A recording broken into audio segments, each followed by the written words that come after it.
Welcome back, everyone. So, why don't you introduce yourself to the camera? Oh, hi everybody. My name is Carole. I'm Doug's mother. How old are you? I'm 84 years old. And your birthday, Mom? My birthday is October the 4th, 1937. Perfect. Okay. So, 1937. Tab, please tell me about your earliest memory.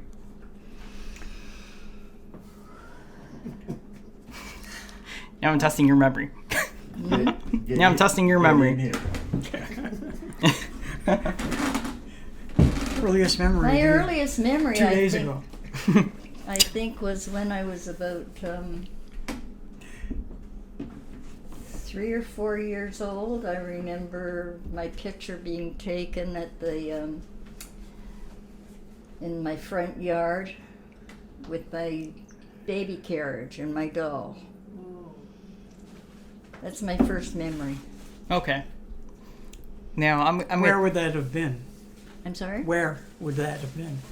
Oh, that was in Toronto, and I can't remember the street they lived on at that time. Okay. So let's talk about.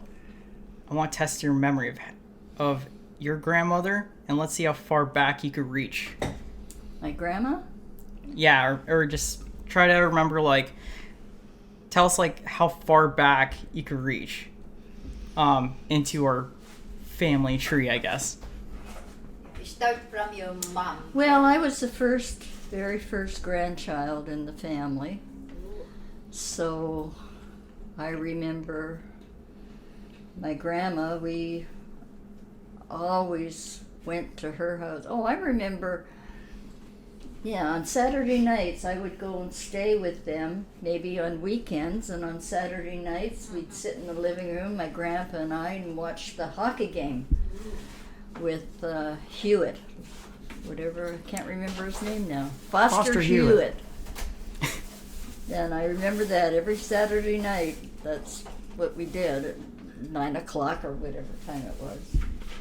Hockey game came on. And I had a very close relationship with my grandma and grandpa. I loved them dearly, and especially when they moved to, first of all, they lived in Leaside on Sutherland Drive. Then they moved to Beaton. And many memories of Beaton, staying with my grandparents in the summertime. Grandma and I would always go out and Grandpa would drive us up the back roads, and we'd go and pick elderberries on the side of the road, and then come home and Grandma would make an elderberry pie. They were so delicious, and I don't see them anymore. I don't think they make them anymore. And what was her name? What was her name? Yeah. Or their name? My grandma was Isabella Jane Paul. Isabella Jane Thornton, you said? Well, it was Thornton after she married my grandpa. Mm. This was Leonard Oswald Thornton. Yeah. Mm. But her maiden name was Paul. Paul, that's right. Isabella Jane Paul. Did you ever figure out what baby was in that photo? Which what? Did you ever figure out what baby was in that photo that they're holding? Yes, that was, I thought it was my mother. I was hoping it was my mother, because I have a picture of my mom and dad and me as a baby, but turns out it was my Uncle Byron, my mother's oldest brother, and their firstborn. Mm. Mom was the second born. He was, apparently he was in a lot of distress when he was born. He was very tiny. I think he was born early. And in those days, they didn't have incubators. So Grandma put him in the oven And I don't know if I'd be generations from now when Well, they're watching well, this. it They're probably, wasn't well, how come you ovens. weren't thrown in jail? it wasn't ovens like they have today. It No. was in the old-fashioned cook wood stove, you know, the big ones. And you open there's no element in the ovens. Yeah. It's just the heat. So they bundled them up and put them in the oven and kept it warm, I guess. And that's what they did. At I think 350? they didn't leave them in there. At 350? 350. You have to preheat the oven? I have no idea. Yeah, that's but funny. He was That's a a very funny story. tiny man. He was only about 5'3", maybe You his done whole that? life. No. But- Shh. Yeah.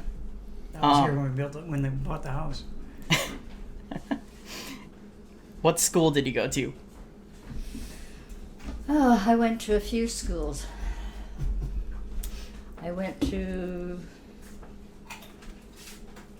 grade 8. Oh, let me see. No, I went, grade 1 and kindergarten in grade 1. I think I was at, we lived on Lacey Avenue. I think it was called Silverthorne Public School. And then I went to Sir Adam Beck Public School.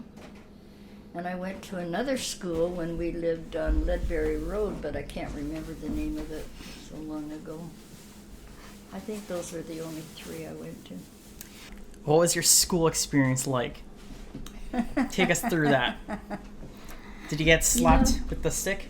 No, I never did. I was a good girl in school. I was always afraid of getting into trouble because I knew if I got into trouble, my dad would be 10 times worse when I got home. Did the No, I stick never exist? Did. The only thing I ever did was I got caught talking in school. And the teacher, oh no, I got caught chewing gum. Uh-oh. And the teacher made me put the gum on the end of my nose, and I had to wear it there all day while I was in school. I never did it again. The question is, how did you get it to stick there all day long? It Capital did. punishment at its best. Yeah. Can you imagine today? Parents would be suing the school. Public You humiliation. know what? Public humiliation, that's right. You have lawyers on them and everything. Crazy. No, but called in discipline. those days, we didn't do that. We always had so much respect for our teachers and for Yeah. for adults, and Respect. we never. Yeah. We never. Yeah. I never got sent to the principal's office or anything. So I was a good girl. So, do you remember anything from the war? Yes, my dad was in the Navy. He Mhm. was a first-class chief petty officer in the engine room. I can only remember one ship he was on. He was on a few, but the one I remember was called the La Hallois. It was L-A Hellois, I believe that was it. And he was gone for a few years, and I remember when the war was over, he came home, and we were in the living room of our house, and I had a round, we called it a hassock, but it was like a footstool, a round footstool. My mom and my dad and myself, we were marching around and stepping over this footstool and singing. I can't remember what we were singing, but so happy that the war was over. But I do remember that quite often we'd have to pull our drapes and everything because the house would have to be in total blackness because there were planes going overhead and they didn't want any light to be shown in the city, so everybody had to turn off their lights, close their blinds, and sit there and wait. We called them air raids. So I remember that during the war. Okay. How about during high school, your experience? High school, I wasn't too crazy about high school. I just, I don't know. I went to, gosh, where did I go? I went to Western Commerce, and then I went to Bloor Collegiate, just the two. And the only thing I remember is, I don't know whether you kids would know a prize fighter by the name of George Chevallo. Mm-hmm. Well, his sister was in my class. Her name was Zora Chevallo, Oh, wow. and she was in my class. But of course, George at the time was not popular. He was a grade ahead of us. But, Yeah. I remember that, and I don't remember too much about high school. All I remember was I wasn't crazy about it. Well, that's a new story. I never knew you went to school with George Savallo's sister. Is that the most famous person? No, and I've This got close pictures. to greatness. Eh? This close. No, I've got pictures. I had my picture taken with John Crutchan, who was the Prime Oh, right, Minister yeah. of Canada. I've got a picture of that. And I had my picture taken with an actor that plays on The Young and the Restless, a soap opera. I don't know how many of you have seen it or will be seeing it or whatever. But anyway, I had my picture taken with him. Where would that? In California, I guess. Eh? Hmm? California? No, that was here. Oh. He came one time. They announced that he was going to be in the casino in Ajax. Oh, so that's fairly recent And then. yeah, and then so to go, we'd be there at a certain time, and so I said, "Oh, I want to go." So we had to line up, and came my turn. I got to go and sit with him. Great. Now, we actually talked about Leonard and Isabel. Let's wind it a little bit forward. And can you talk about your parents, Roy Taylor and Lucina? Hmm. What would you like to know about them? Something that gives them life. Well, let me see. My dad was very handsome. He was really good looking, and I was always so proud to be with him. We used to go down to my grandma's at Bloor and Lansdowne, sit on the porch on a summer night, and Dad would take me for a walk down along Bloor Street, and I was so proud that this is my dad, you know. Mom was a homemaker. She stayed at home and looked after me, and Marilyn by that time had been born. I can't think of too much. They were wonderful parents. When did they get married? They were married on Christmas Day, December the 25th. I think it was 1934. It was 34, 35, in around there. Yeah. Yeah. Right. And, well, Mom was told she couldn't have any children, and they were on the verge of adopting a child.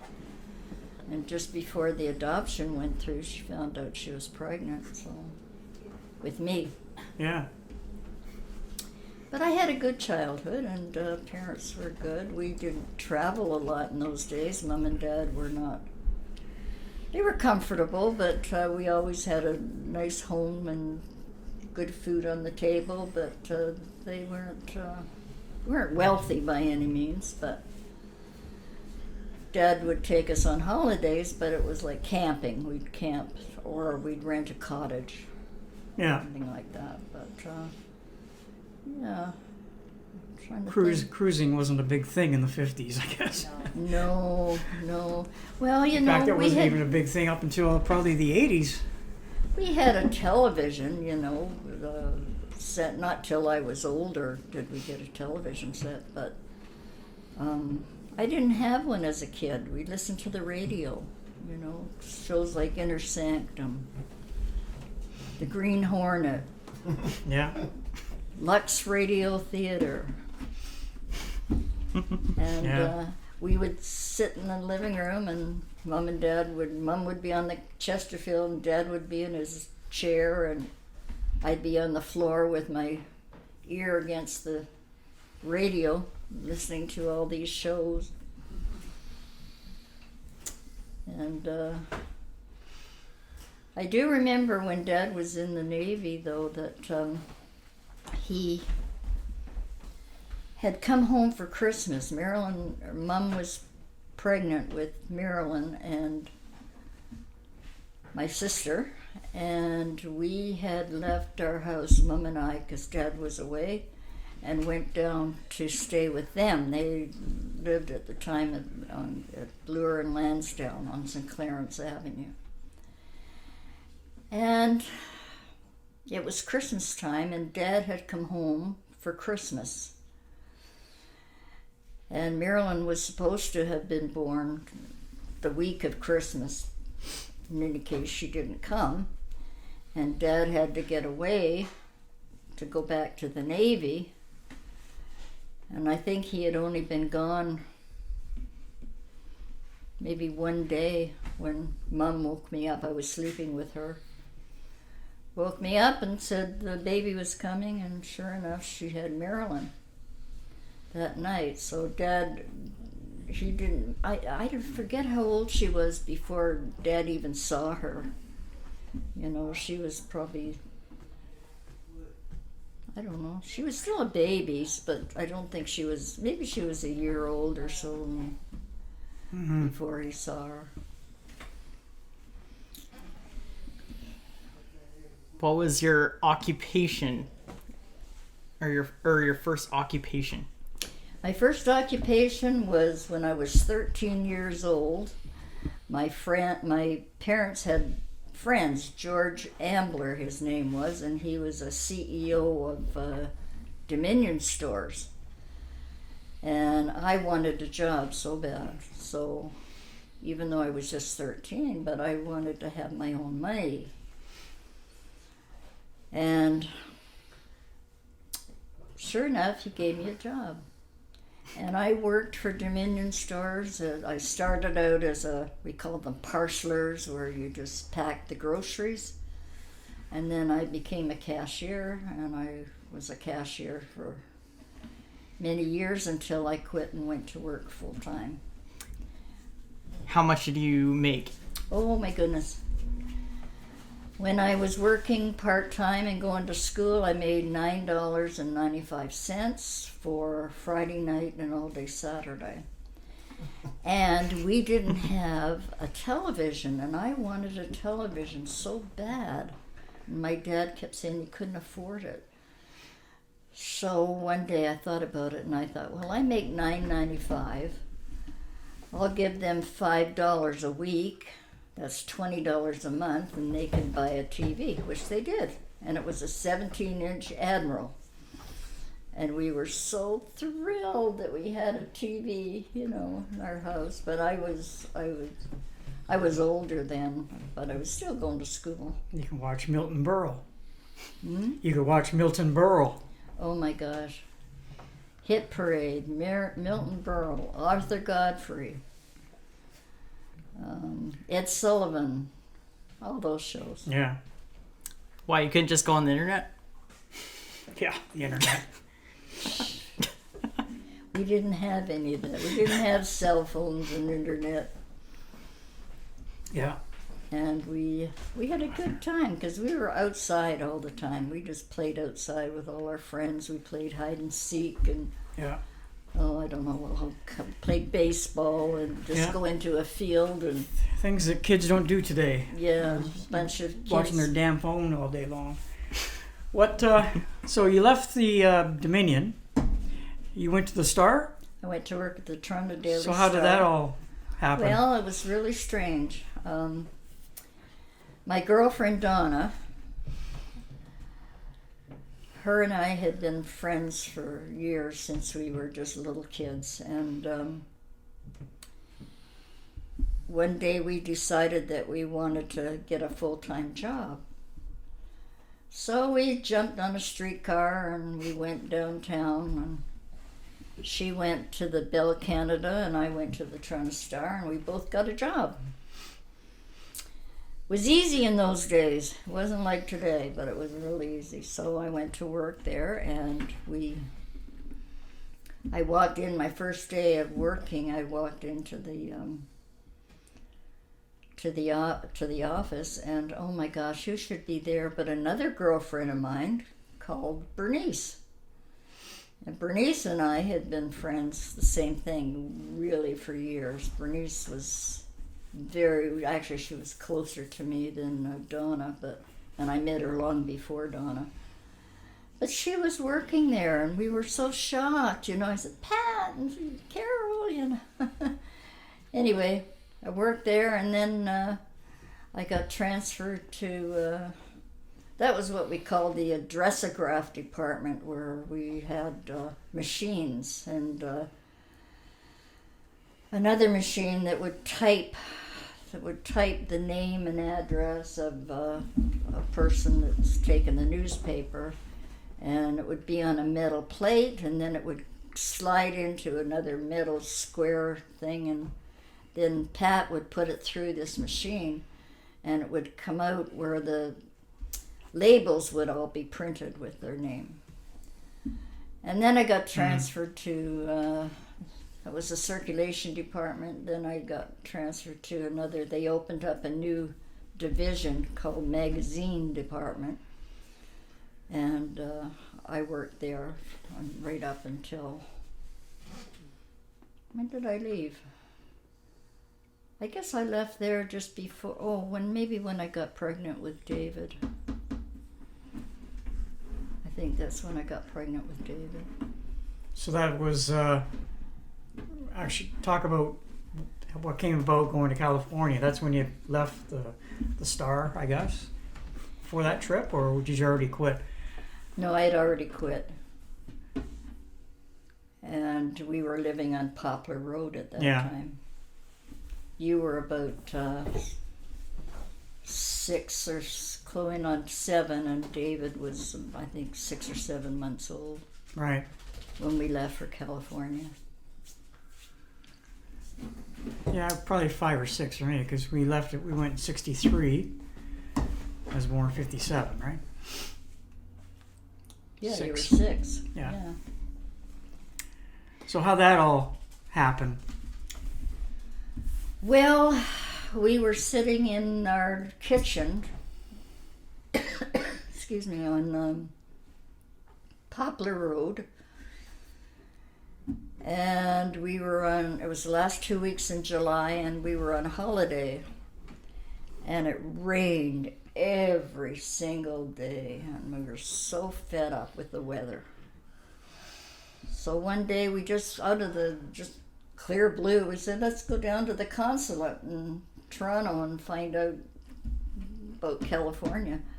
Well, we went down there, and the next thing we knew, we were filling out all these papers, and the next thing we knew, we were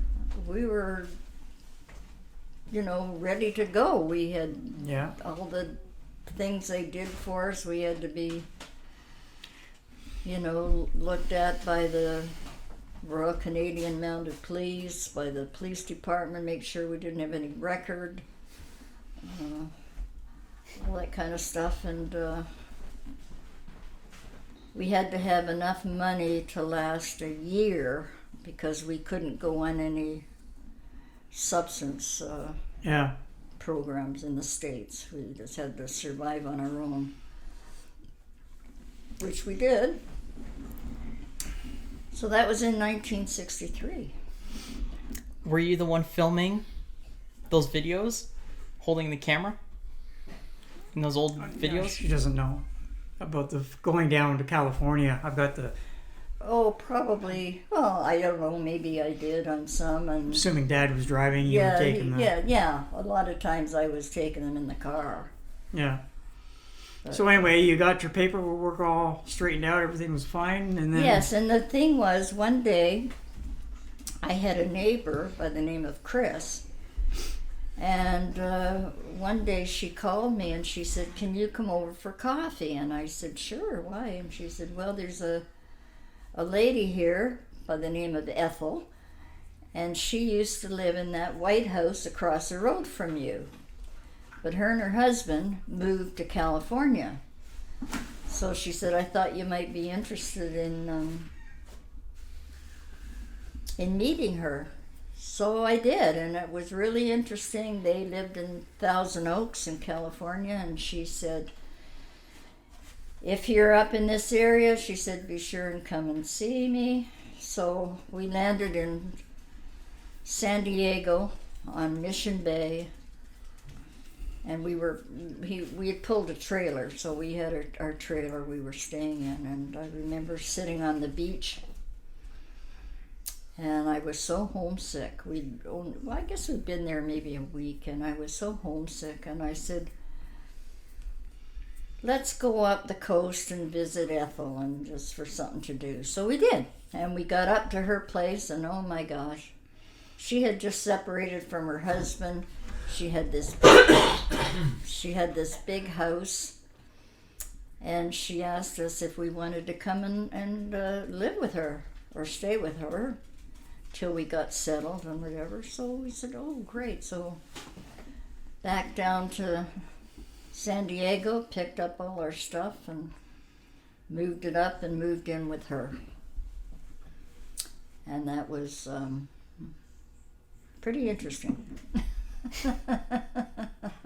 She was an odd lady. She was a nice lady, but she was constantly out at night following her husband. She was stalking him all the time, It was really... Anyway. I was too young to even know that was going on. I don't remember you ever talking about it like that. Well, I've never had any reason to. But anyway, you and David, and you went to school, and the school was right behind where we lived, and yeah, you always went in the morning with Rosalind, Ethel's daughter, who we thought was her daughter, but in actual fact it was her granddaughter. And I had met Ethel's daughter when we were down there, and she didn't want anything to do with her daughter, so Ethel raised her. I always assumed that Rosalind was her daughter. I'd never heard this. Rosalind was her granddaughter. It was Ethel's granddaughter. Yeah. So where were the parents?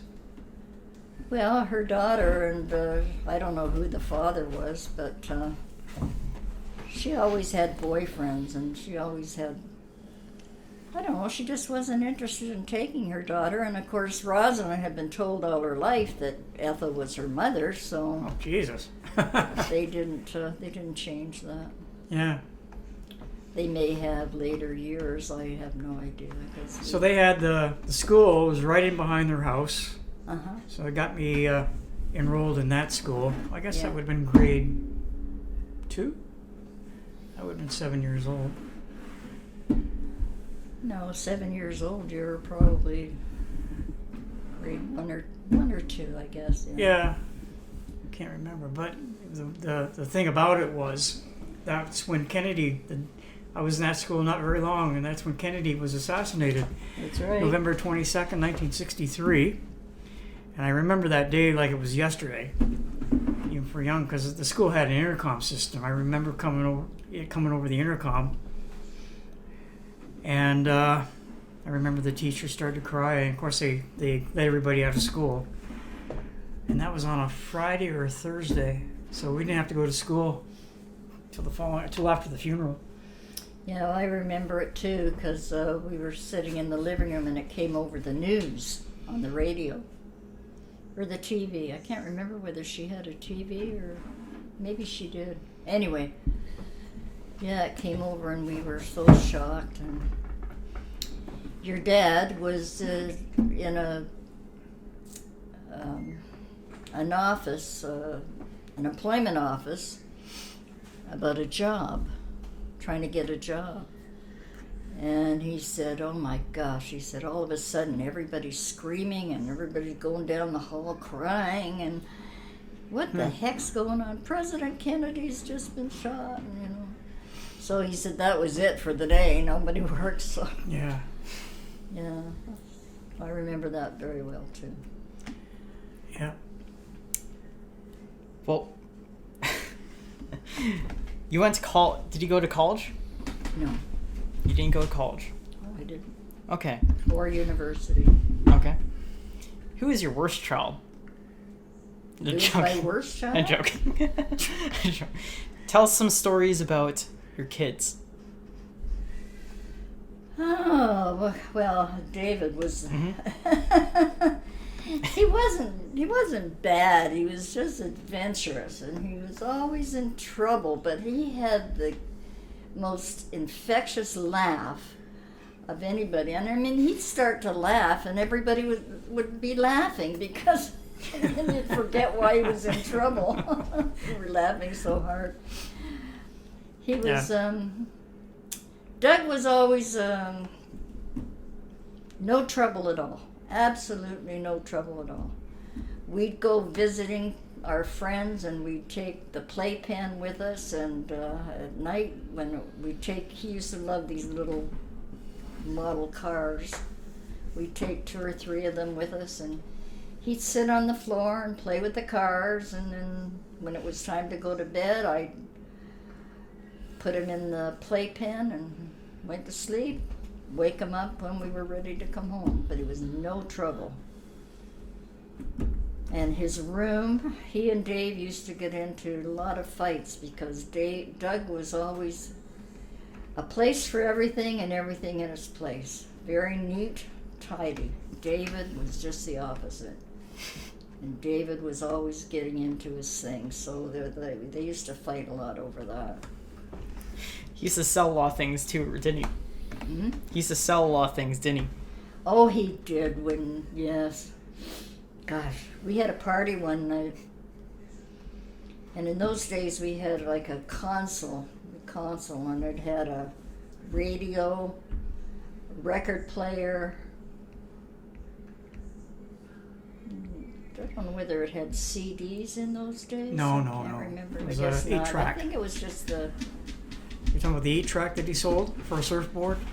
I can't remember. But Yeah, because you had your stereo was like the old console. Yeah, it was a long one. And there was an attachment you have to buy separately for the 8-track. Okay, well So that's it was a little what box that sat on top. And Okay, well, we were having a party one night, and everybody was there, and everybody was having a good time, and somebody said, turn on the music, we want to dance, or whatever. And I went and opened up the thing, and it was gone. Turns out David sold it. He sold it for a board. What do you call those? Surfboard. Surfboard. Did you guys ever surf? So then, He did. David was a surfer. He surfed all the time. Yeah.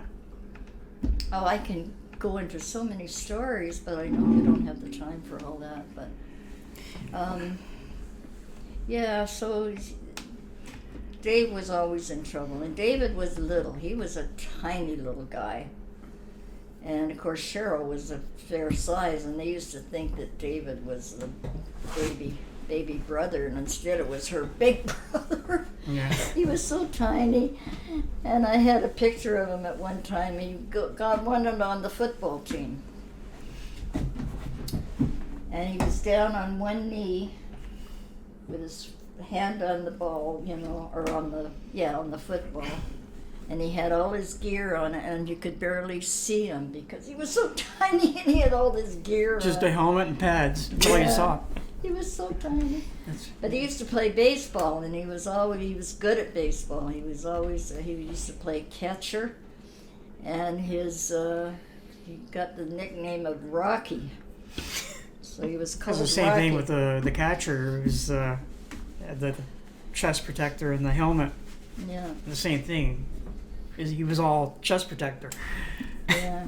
But he was good, wasn't he? He was a really good catcher, and he had a lot of trophies, and every trophy is his name was Rocky Bowden. Yeah. This is a story of when we were in California, and my sister Marilyn was getting married, and I was going to be her maid of honor. So we were in California, and Don was in the middle of building cabinets for a barber shop down in Los Angeles. So he couldn't go. So Ethel, this woman that I told you about, Okay. she and I decided we could drive back with the two kids, with Doug and her daughter Rosalind. Don's Aunt Flo had come down for a visit. When she went home, she took Dave with her, so there was just Doug and Rosalind in the car. And we decided to go Route 66 on the way home. So we did, and gosh, the first thing that happened was we were driving along the highway in a place called Delhart, Texas. We're driving along, and just prior to this happening, Rosalind was standing in the back seat, and Ethel hit a bump, and she had hit her head on the light thing. Seatbelts. We didn't wear seatbelts back then. And there were no seatbelts. And she was crying and crying, and she wanted to sit in the front seat. So we got her. I said, no problem, I'll get in the back. So we put her in the front seat. We're driving along, and all of a sudden, this car is coming towards us in the same lane. And It was raining. it's raining. So Ethel hit the car. Hit the brakes. Well, I guess she hit the brakes. Yeah, she must have hit the brakes. But instead of pulling off, onto the shoulder, we didn't have time. The guy came and he hit us at the front. So our car hit a car that was in line. This guy had pulled out to pass. It hit us. And we ended up hitting this guy with our right-hand driver's Yeah, side. I don't remember hitting him. I just remember him coming towards us. Ethel hitting brakes. The car spun out of control because it was wet. Well, Spun no, across the highway into the ditch. I don't remember him actually hitting us. Well, he did. Actually, he didn't. He sped off, but we hit the cars that Okay, were yeah. coming in. I could see in that, line. yeah. We hit that. We rolled over. We rolled 2 or 3 times, and we ended up upside down. And I remember yelling, I said, Ethel, are you okay? And she said, yes, I'm fine. And Rosalind, are you okay? Yes, I think so. Doug, are you okay? No answer. Doug! No answer. Doug, answer me! No answer. I was petrified. I thought something had happened to him. With that, I saw him walking along, because of course our windows were on the ground, and I saw him walking by, get my mommy out, get my mommy out. So I knew he was okay, and what had happened was the trunk had opened up, and I guess, and I don't know, the back seat, he flew out the back, landed in a mud puddle. So Anyway, that's what they happened. finally got us out, and they took us down to a gas station that was just down the road, and the people that ran the gas station lived in the back. So they took Doug and gave him a bath because he was just soaked in mud and water, and he had banged up his knee. Who took you to Both the knees. hospital? I was trying to remember. Was it the police? Because we didn't, but somebody took you to the hospital that you had a banged up knee. I don't know. I'm assuming it's somebody that was in that gas station or whatever it was. Well, anyway, somebody took him to the hospital. The rest of us were okay. but the car was demolished. Luggage on the highway. Luggage was all over the highway. It had opened up, and some of our stuff had come out. Anyway, The only thing one thing I remember about that, for days after, that's all I could smell was gas. oh yeah, everything smelled of gas. Our luggage and Lucky, everything. I guess we're probably lucky. It was wet and muddy. Yeah. Anyway, we the police said they would take us to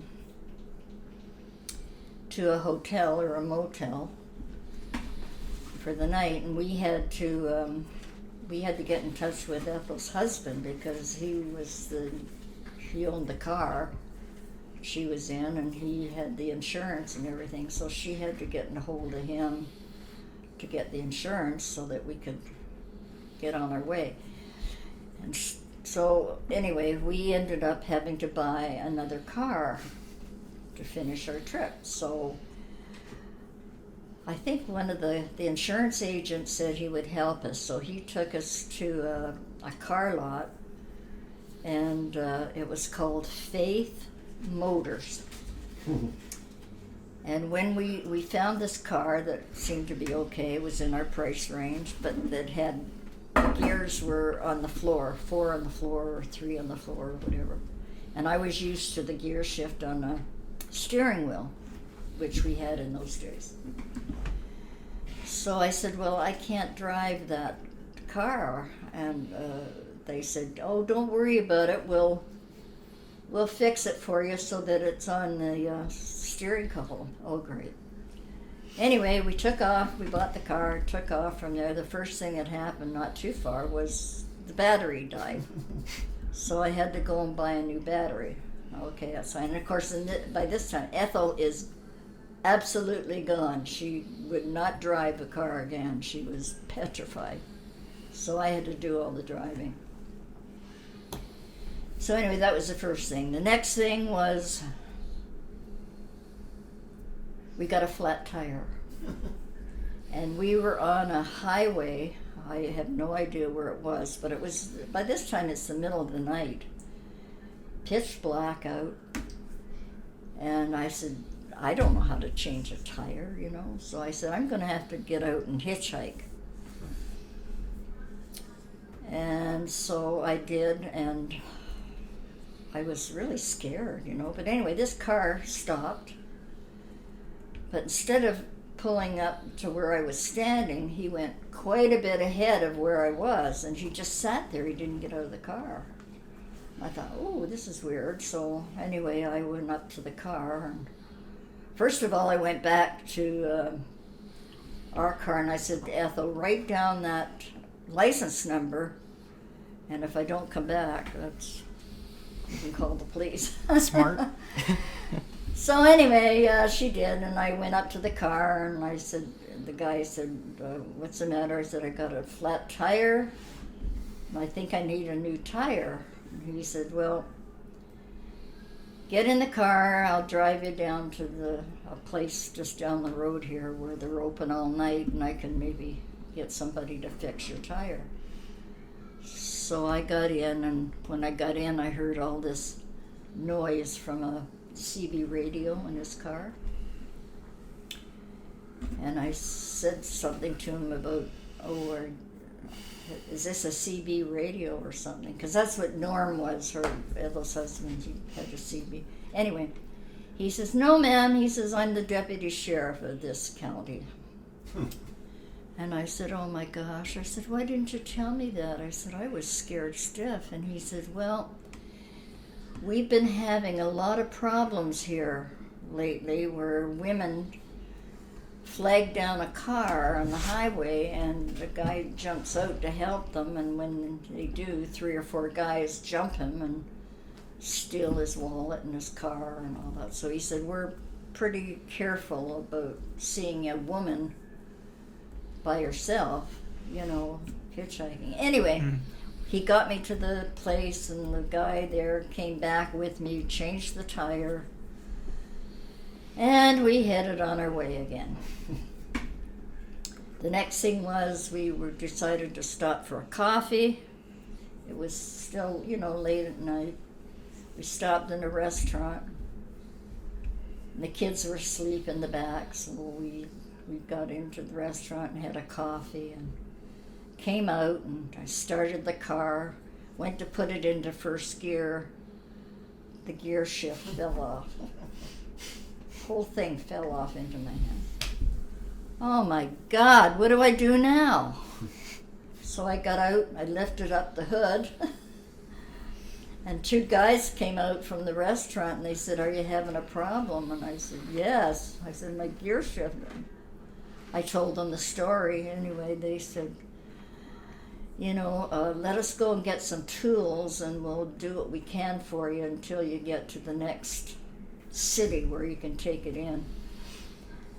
So they did what they could, and I could only get it into second and third gear. I couldn't get it into first. But anyway, we managed, and we got to this, I can't remember the name of the place, Santa something. Joplin, Missouri. Joplin? Joplin, Missouri. Was it Joplin? Anyway, we got in there, and Ethel, oh my gosh, she went into this tirade of crying and telling the guys how all the trouble that we've had, and that we had no money.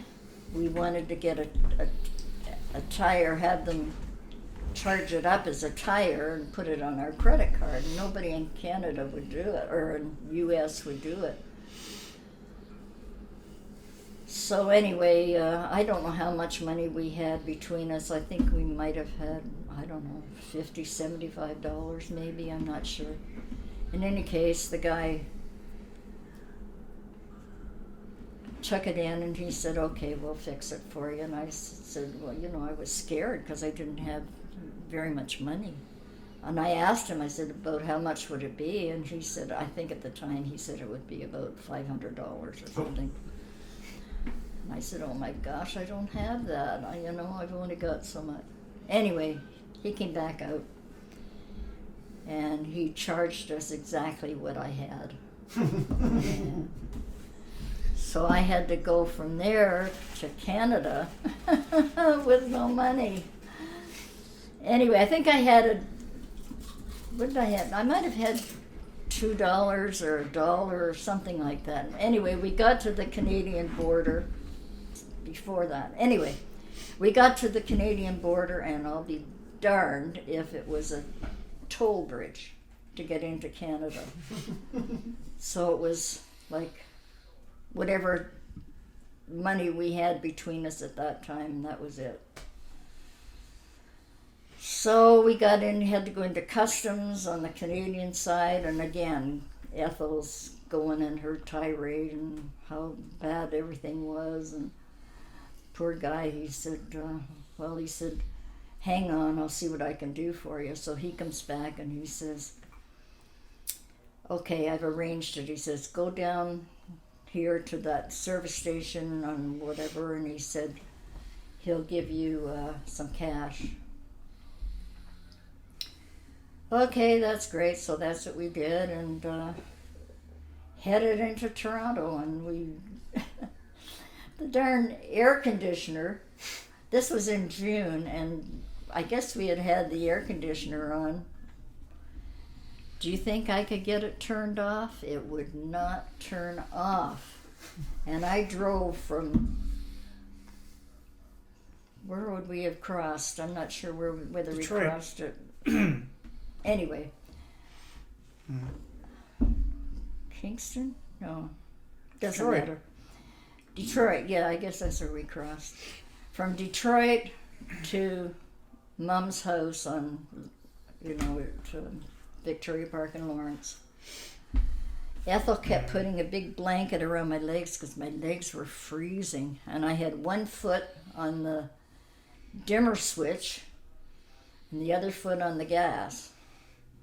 And that's how I drove all the way into Toronto, and I was frozen. And when we got there, my dad said, "Why didn't you call me?" But I didn't want to worry them. He said he would have flown up right away and brought us whatever. Okay, so anyway, we got into there. Well, then when we were ready to come home, Don had to come up from California and drive us back. I was petrified to drive again. So anyway, make a long story short, he came up, drove us back to Ventura. I don't think I came back with you. I think I stayed and then flew back with Grandma late summer. I Don't remember that, I definitely but that didn't ride could be. back with you, I'm sure of it. I don't know. Anyway, after a few months went by, it was a long time, and one day Ethel called me. In the meantime, she had sold this car. So she calls me up one day and she says, "You'll never guess." I said, "What?" She said, "The police were here." "Why?" "The car we bought at Faith Motors was a stolen car." You so little faith. Yeah. So that was quite a story on my way back. I kept thinking I should write a book about that trip. It was really... Anyway. Future generations may be interested, maybe not, but just I'm sure they will. experience. What was your point of going back here to California back and forth? Well, we went up for my sister's wedding, Okay.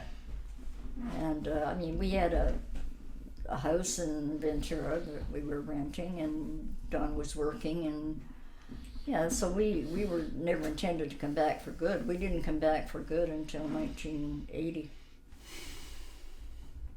And this was about, what, 65?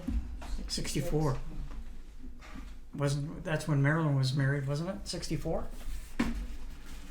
Somewhere in there, 4 or 5. Might have been 65, but Anyway, yeah. that's why we came back. Oh, and then, when we were coming back home, Don was flying up. So my dad and we drove to the airport here at Pearson because he was flying in at a certain time. Anyway, we got there, we're waiting. The flight landed. No Don. What the heck's going on? He wasn't on the flight. Turns out he had a wake-up call, and they didn't call him. So he missed the flight. Mm-hmm. So he had to come in the next day. Yeah, so that was an interesting time. Here, I want to fill a little bit of gap here. So, I know I asked you this before, but just to give a little bit of substance to their names, what were Dawn's parents, maybe even their parents, like? Don's parents were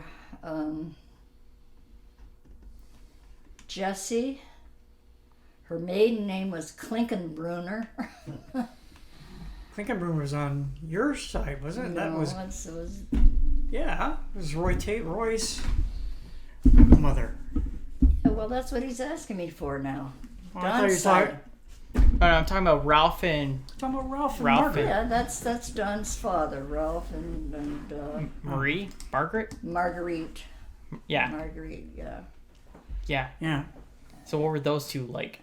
Well, unfortunately, they really didn't have a good marriage, and they didn't have anything in common. And Grandpa was, or Ralph was a guy that had to, he was very frugal, and he didn't like to go anywhere. All he wanted to do was sit on his couch and watch sports all the time. And Grandma, she always sat at the kitchen table with her cup of tea, and her cup used to be so stained and brown with tea. Yeah. That's all she did. She drank.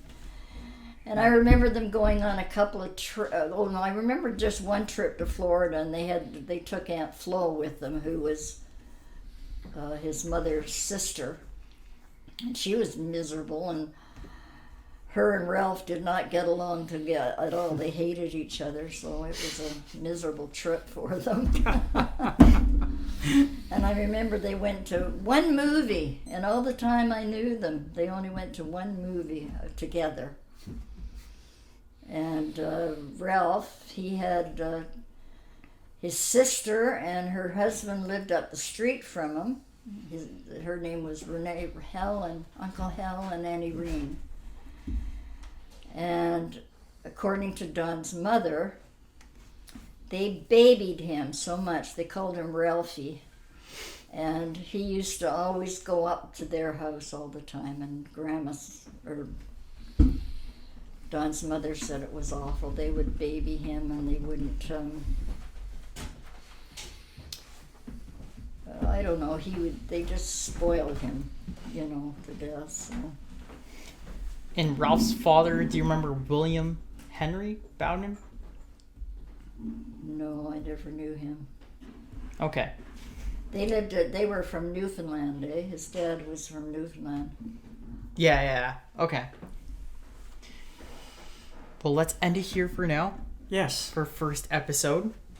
Thanks everyone Yes. for watching. Well, let's end it off with a good note. What would you like to say to future generations?